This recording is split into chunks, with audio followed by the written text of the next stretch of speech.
Šta vrhunski hollywoodski film i vrhunski YouTube video imaju zajedničko? Priču koja ti toliko drži pažnju da se bojiš otići u WC, da ne bi propustio nešto bitno. Držati gledaoca u neizvjesnosti uopće nije teško ako primjeniš 3 jednostavna savjeta iz ovog videa. Nakon što sam shvatio značajnost korištenja ovih elemenata, skripte za videe pišem puno lakše, ali što je bitnije, napokon sam uspijevao zadržati gledaoce do samog kraja. U ovom videu ću ti pokazati kako držati pažnju gledaoca tokom cijelog videa, provjerenim metodama iz Hollywooda, Disneya i serija kao što su South Park. U školi nas uče da se priča sastoji od uvoda, zapleta i raspleta. To jest da se cijela priča svodi na jedan jedini ključni moment. Na vrhuncu je zaplet. A do tada gradimo priču i uzbuđenje. Tako da čitaoc ili gledaoc čekaju razrješenje te jedne velike misterije. Na youtuberskom jeziku rečeno, u uvodu se otvori samo jedan jaz radoznalosti i odgovor na njega se razvlači do pred sami kraj. Međutim, to danas u većini slučajeva nije dovoljno. Pojavom serija koje nas natjeraju da pogledamo nekoliko sezona u par dana, a ponekad i žrtvujući cijeli vikend, sve se promijenilo. Neizvjesnost na kraju epizode stručno zovemo cliffhanger. Pojam nastao na osnovu poznate scene kada glumac visi na stijeni i ne znamo da li će pasti. Zbog te neizvjesnosti često jedva dočekamo sljedeću epizodu, a do nje nekada i razmišljamo šta bi se moglo desiti i zašto li se nešto desilo. Sve to nije ništa do odlično osmišljen jaz radoznalosti, koji kada znaš kako ga napraviti nije uopće teško osmisliti. Glavna metrika po kojoj YouTube ocjenjuje određen video, a ne YouTube kanal, je AVPV, to jest Average Views per Viewer, što je zapravo metrika koja kaže koliko videosa u prosjeku gledaoc pogleda nakon što pogleda jedan video. Dakle, tvoj YouTube kanal treba biti kao Netflix serija, da kada gledalac pogleda jedan video, jednostavno ne može da odoli da pogleda sljedeći, pa onda sljedeći, pa onda sljedeći video i tako dalje. Jedina razlika je u tome što gledalci ne krenu uvijek gledati od prve epizode, nego od bilo koje, što znači svaki tvoj video ima potencijal da bude prva epizoda koju će neko pogledati i neovisno koji video je otvorio, dobro bi bilo da nakon toga pogleda što više tvojih videa. U dosadašnjih 5 lekcija smo naučili kako potencijalno gledalce privući da počne gledati naš video i kako napraviti uvod koji će ga ubijediti da se može nasloniti i gledati ostatak videa. Sada je na redu da vidimo kako možemo napraviti glavni sadržaj, tako da gledalac pogleda video do kraja i da mu na kraju videa ponudimo sljedeći video na taj način da gledalac ga krene gledati. Grubo rečeno, video se sastoji od sljedećih elemenata. TNT pakovanje je probudilo radoznalost i potencijalnog gledaoca navelo da pogleda uvod. Jaz radoznalosti u uvodu je od potencijalnog gledaoca napravio gledaoca. Na nama je sada da nastavimo s tim tako da glavni sadržaj podijelimo u blokove i u svakom bloku zadovoljimo prethodnu radoznalost i otvorimo novu. Prije nego što krenemo na primjere, odmah da ti otkrijem jednu tajnu. Ako se kroz video prožima jedna priča i ta priča je podijeljena na blokove, gledaoc će gledati sve redom, a ne preskakati video, jer ne želi da propusti dio priče. Poslušajmo šta kažu kreatori serije South Park kako treba povezati te blokove. We found out this really simple rule that maybe you guys have all heard before, but it took us a long time to learn it. But we can take these beats, which are basically the beats of your outline, and if the words "and then" belong between those beats, you're f***ed, basically. You got something pretty boring. What should happen between every beat that you've written down is either the word therefore or but. Right? So what I'm saying is that you come up with an idea and it's like, okay, this happens, right? And then this happens. No. It should be this happens and therefore this happens. But this happens, therefore this happens. Dakle, umjesto više strukog ponavljanja i onda treba koristiti zbog toga ili riječ ali, to jest veznik. To ne samo da povećava pažnju i radoznalost, nego smanji i kognitivno opterećenje gledaoca. Kognitivno opterećenje je pojava koja se desi u ljudskom mozgu ako ga bombardiraš sa informacijama. Neovisno od toga da li ih gledaoc može ili ne može povezati, osjeća opterećenje i djelomično odustaje od ideje da će nešto naučiti i pažnja pada.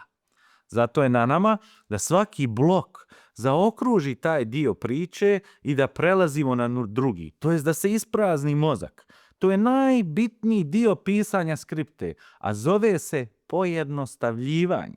Video ne treba opteretiti gledaoca, nego se gledaoc treba osjećati pametnim dok gleda tvoj video. Ponavljam, ne trebaš ti ispast pametan, nego se gledaoc treba osjećati pametnim. Samo stvarni stručnjak za neku oblast može pojasniti nešto tako jednostavno da je svima jasno, ili makar većini. Čim zakomplikuje, opravdano ostavlja utisak da baš ni on nije razumio stvari kako treba. To je jedan od razloga zbog kojeg tema YouTube kanala treba da bude ona tema u koju se toliko razumijemo da nam neće nestati materijala da pričamo o njoj, ali i da znamo objasniti sve razumljivo i jednostavno. U svrhu pojašnjavanja često ćete čuti da treba koristiti metafore. Tako sam ja, na primjer, u jednom od videa poredio Lego kockice sa temama videa. Svaka kockica predstavlja jedan video, a svaka boja predstavlja drugu temu. Ali to može jako brzo stvoriti još veću zbunjenost, ako metafora nije zaista odlična. Stoga ti savjetujem da koristiš metafore oprezno, to je samo ako si siguran da će pomoći gledaocu da bolje razumije ono o čemu pričaš. Ali YouTube video koji ima priču svakako treba imati sljedeći element, a to je zlikovac. Disney nas uči da je priča mnogo interesantnija ako u idilu radnje neke priče ubacimo protivnika. U ovom videu, na primjer, protivnik je YouTuber koji misli da je YouTube takmičenje inteligencije ili stručnosti, pa sebe stavlja u prvi plan, umjesto priče koja će držati pažnju. Prije pisanja svake skripte treba zapisati cilj videa, sve jazove radoznalosti koje bude thumbnail i naslov i potom uvod te definisati protivnika. Na osnovu toga definišemo okvirnu priču i poentu koja ta priča treba imati. Neki od najuspješnijih YouTubera skriptu za video pišu od kraja, tako što napišu zadnju rečenicu, to jest poentu s kojom žele završiti video, pa onda pišu kraj. Pa treći blok, pa drugi blok, pa prvi, pa uvod. Ali uvijek se prvo prave thumbnail i naslov. Ono što ja praktikujem jeste da napišem prvo uvod, pa zadnju rečenicu, jer tako osvijestim bolje šta je cilj videa i onda pišem blokove. To je stilističko pitanje. Svako može da postupi kako smatra da je najsmislenije, ali sljedeći element ne bi trebao da izostaje.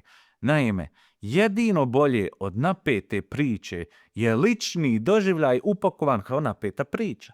Posebno ako se kroz tu ličnu priču prikazuje tvoja neka greška na osnovu koje si naučio nešto. Zašto? Ako pokažeš ranjivost, to jest nesavršenost, posebno ako se desilo što se i tvom gledalcu vjerovatno desilo, dešava ili će se desiti, jer kroz prepričavanje vlastite greške gledalac se više identifikuje s tobom, povjerenje raste i samim tim i povezanost. Pričanje vlastite priče je također nešto najautentičnije što možeš uraditi, pogotovo ako je ispričaš u svom stilu, to jest ne imitirajući ničiji stil. Sada kada znamo kako tačno treba ispričati priču, vrijeme je za primjer. Uzet ćemo fiktivni kanal Vježbe za kompjuteraše od imaginarnog fizioterapeuta koji se specijalizirao za bolove u leđima ljudi koji većinu radnog dana provode za kompjuterom. Headline na thumbnailu za ovaj video glasi bezbolna leđa za 5 minuta. A naslov videa je ova vježba uklanja bol u donjim leđima zauvijek uskličnik. Na thumbnail možemo staviti sliku čovjeka koji se drži za leđa i na to mjesto stavimo crvenu tačku. Tako je svima jasno koji je problem adresiran. Jasno je rješenje koje nudimo, a sada ih interesuje koja je to vježba koja uklanja tu bol.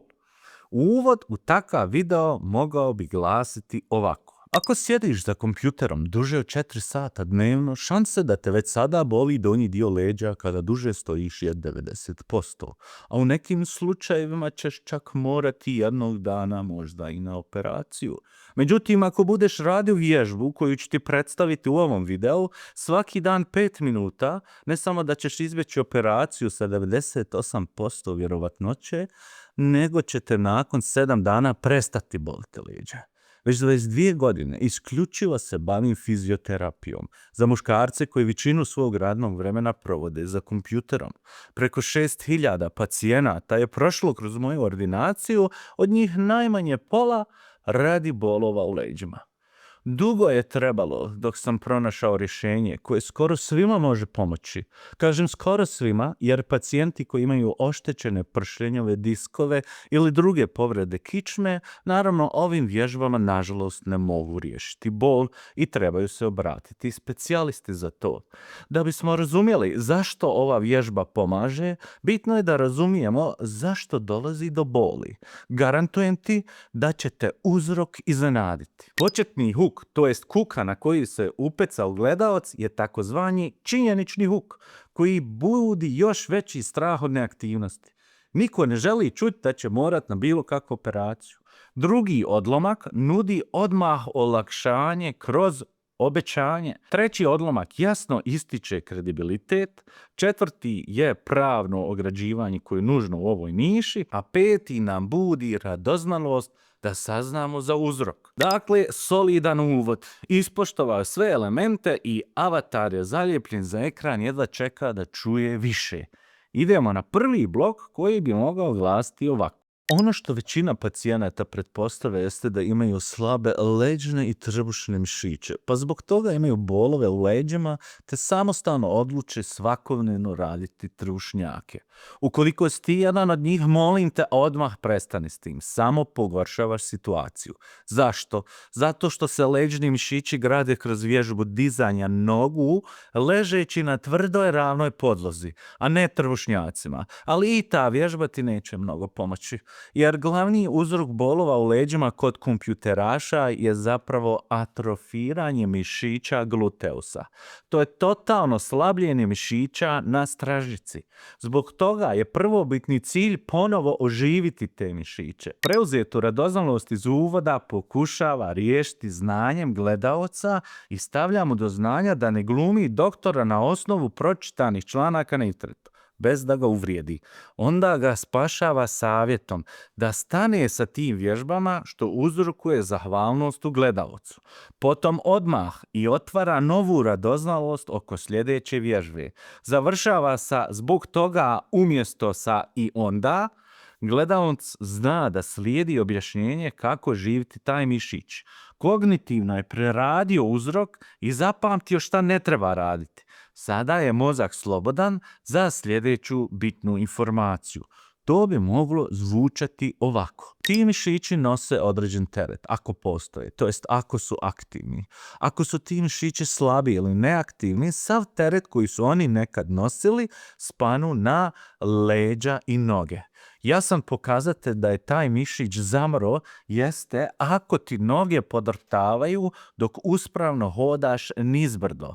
To nije znak slabih nožnih mišića, iako se oni tada tresu, nego da tvoja stražnjica nema više ulogu u održavanju balansa.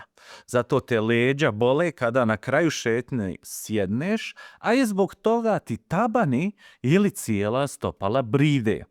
Ali i to ti se ne mora više ikada ponoviti. Uvedeš li sljedeću vježbu u svoju svakodnevnicu? Prvi odlomak medicinski objasni uzročnu posljedičnu vezu, jer se gledalac na kraju bloka A pitao koji su to mišići. Drugi odlomak objašnjava kako utvrditi da li spadaš u rizičnu skupinu. Tako se dešava još veće poistovjećivanje sa gledaocom. Jer YouTuber zna da skoro svi imaju te simptome i da neće pola njegovih gledaoca reći aha, nisam ja taj. I u zadnjem odlomku koristi ali kao poveznicu, donosi olakšanje i ponovo otvara novu radoznalost. Neko koga leđa bole, on će gledati i dalje bez tretanja, iako nije akcioni film u pitanja.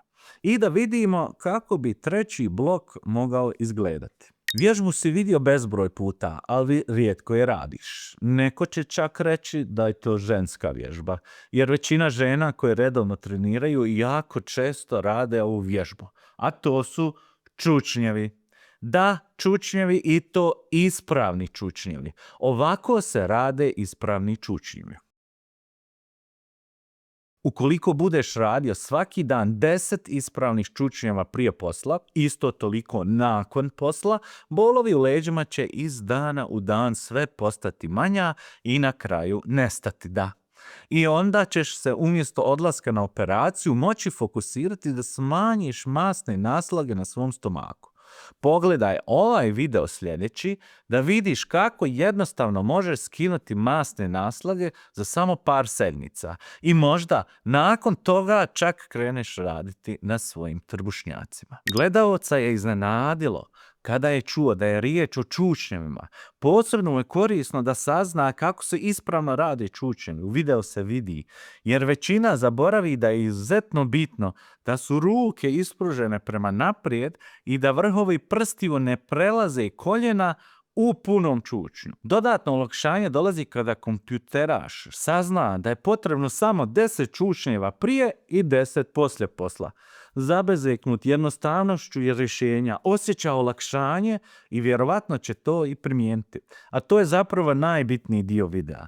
Da gledaoc upamti šta treba raditi i kada isproba to što smo mu rekli, u ovom slučaju vježbu, da se uvjeri da pomaže. To stvara kredibilitet. Nakon što se riješi bolova u leđima, velike su šanse da će pratiti ovog YouTubera dalje i vjerovat mu sve na riječ. A najvjerovatnije i kupiti neki plan vježbi u budućnosti, iako nije planirao prije što poznavao YouTubera.